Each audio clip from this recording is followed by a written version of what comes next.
Biography of Sri Paramahansa Yogananda Guruji. Autobiography of a Yogi. Everyone should read this history. This book is very famous all over the world. It is an inspiration to many. Cricketers, actors, workers, businessmen, everyone has changed their direction from this. Autobiography of a Yogi. Chapter 2. My mother's death, a strange protection.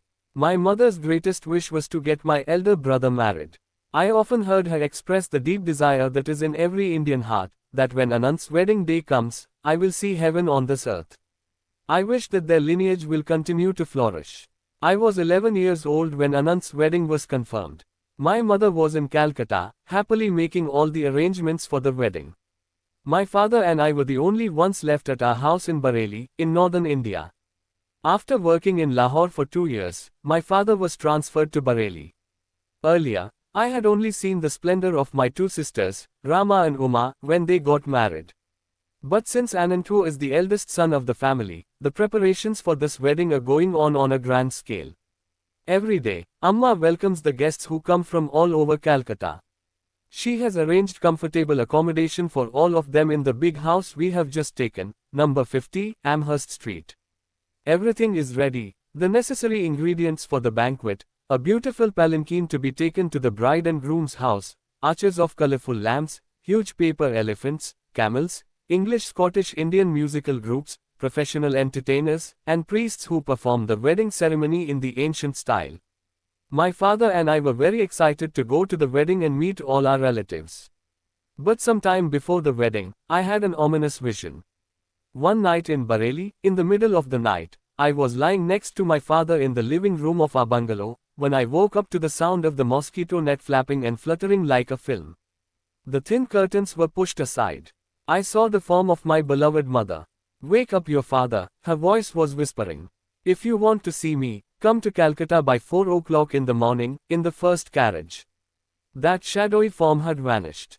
"Father, father, mother is dying." The terrified cry that escaped my voice woke my father immediately. I told him the bad news, sobbing. "That is all your delusion, don't worry about it," said my father, with a natural tendency to reject any new situation. "Your mother is in perfect health. If there is any bad news, we will leave tomorrow.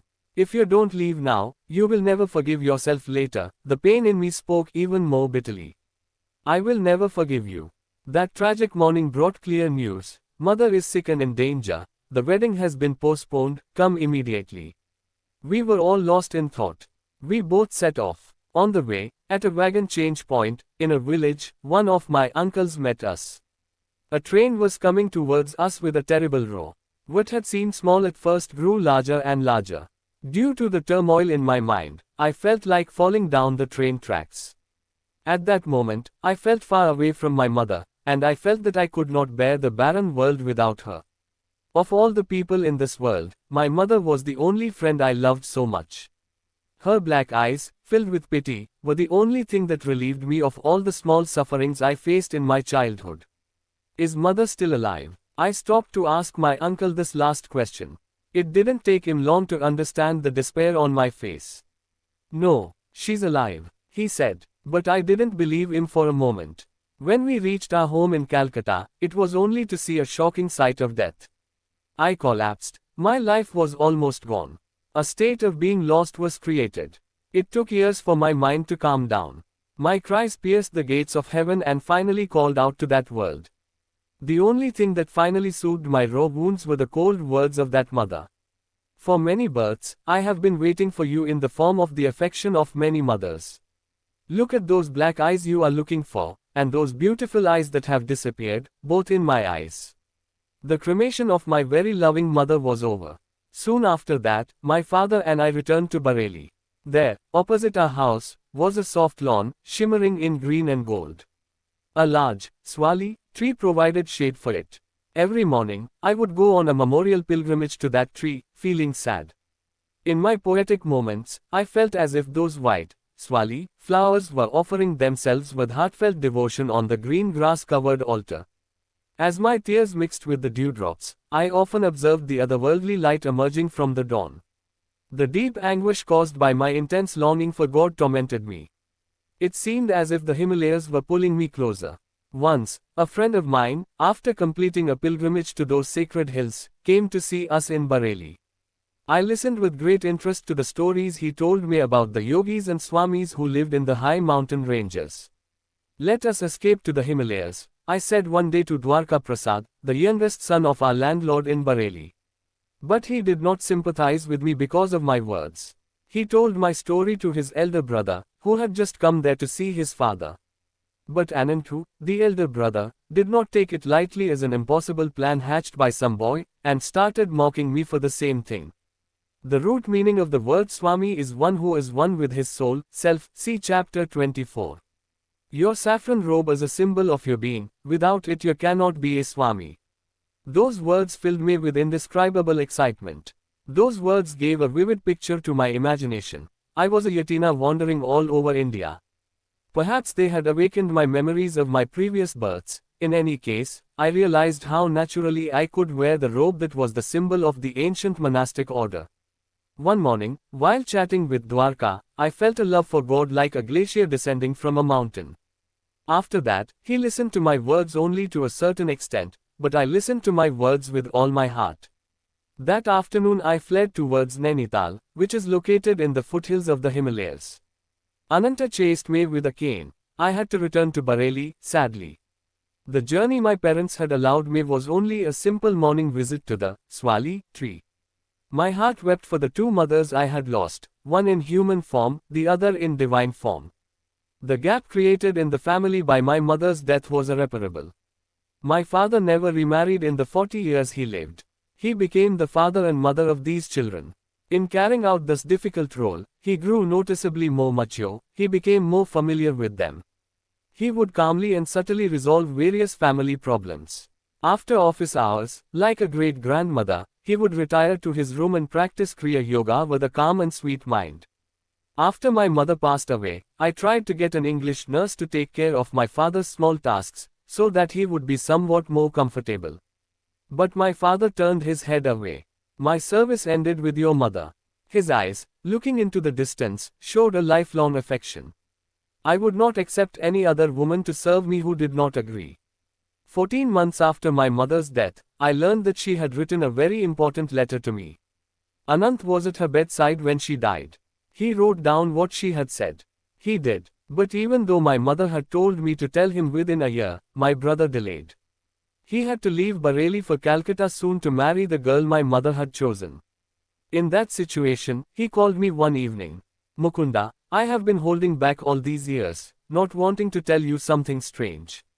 Anantu's voice sounded like a kind of disappointment. I was afraid that I might be trying to discourage your desire to leave home. However, you have a divine enthusiasm. Recently, when I caught you running away to the Himalayas, I made a decision. I did not want to postpone the promise I had made with all my heart. My brother gave me a small box and a letter written by my mother. Nena, Mukunda, these are the words I am telling you, you need my last blessing. Said my mother, now is the time to tell you some of the wonderful things that happened after your birth. When you were a baby in my arms, I first realized what your destined path was. Then I took you to my guru's house in Kashi. I was almost hidden behind the crowd of disciples who had gathered there. I could not even see Lahiri Mahase, who was deep in meditation. I pray to the great Guru to notice you and bless you. I am praying to you. When my silent and reverent desire grew stronger, Lahiri Mahase opened his eyes and motioned for me to come closer. The people there made way for me. I bowed at his holy feet. Lahiri Mahase made you sit on his lap and placed his hand on your forehead in a manner of spiritual initiation.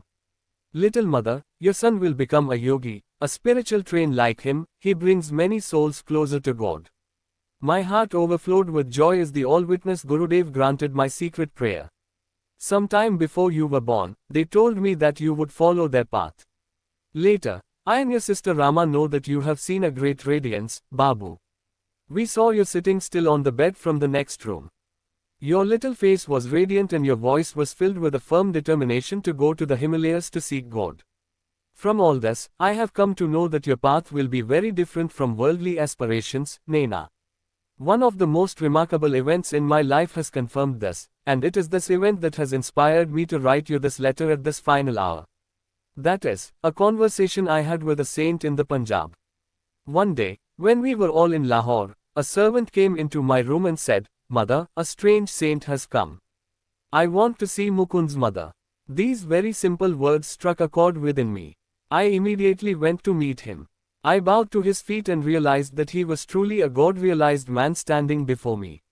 "Amma, the great Guru wants you to know that you will not have long to live in this world.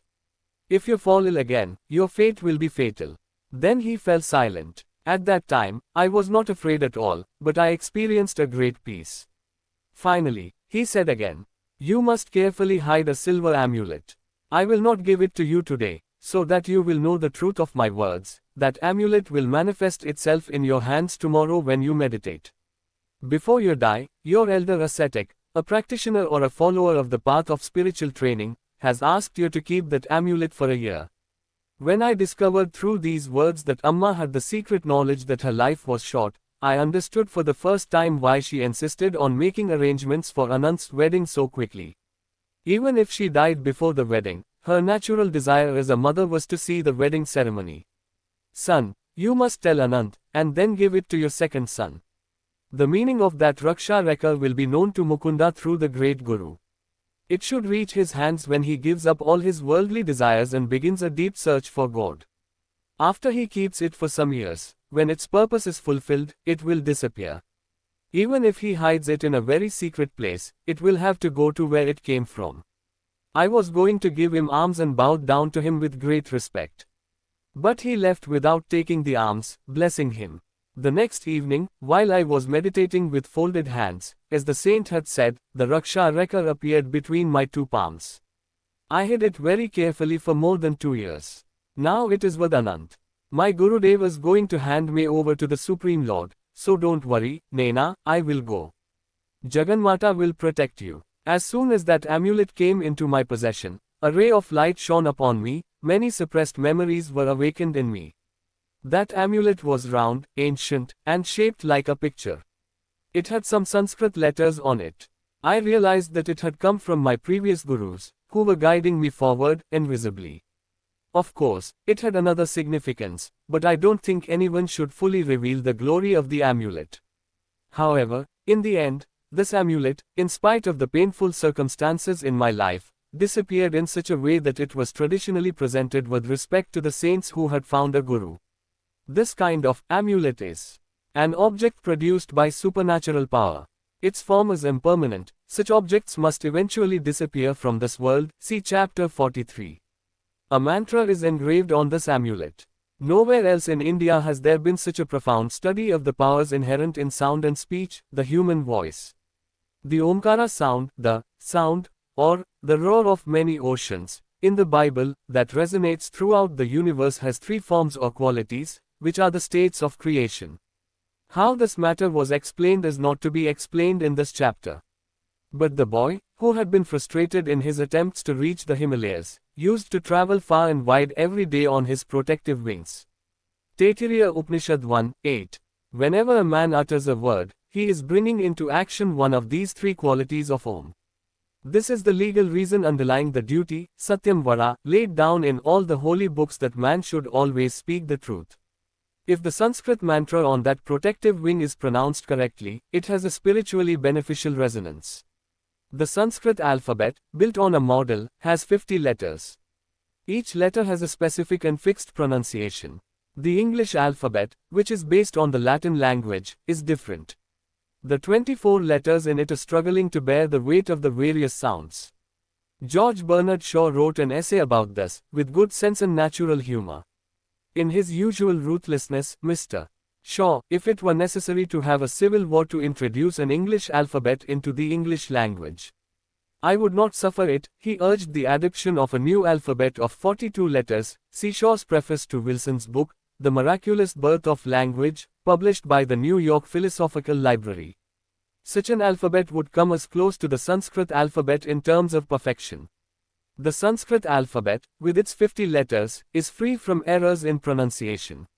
The discovery of some seals in the Indus Valley has led some scholars to abandon the current claim that India fertilized the Sanskrit alphabet from Semitic sources.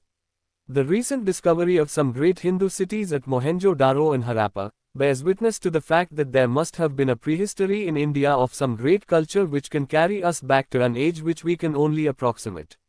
Sir John Marshall, Mohenjo-Daro and the Indus Civilization, 1931.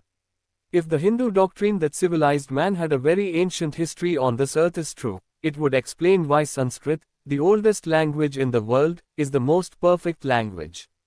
See footnote on p. 107. Sir William Jones, founder of the Asiatic Society, says, the Sanskrit language, whatever its antiquity, has a wonderful structure. It is more perfect than the Greek, more extensive than the Latin, and more elaborate than either. The Encyclopedia Americana states, after the revival of the study of ancient poetry, in the latter part of the 18th century, the Western scholars, there is no other event in the history of culture more important than the beginning of the study of Sanskrit. It is the emergence of Sanskrit that has provided the basis for the existence of linguistics, comparative grammar, comparative mythology, and religion, and has profoundly influenced them through its study. Like and comment, subscribe for more videos.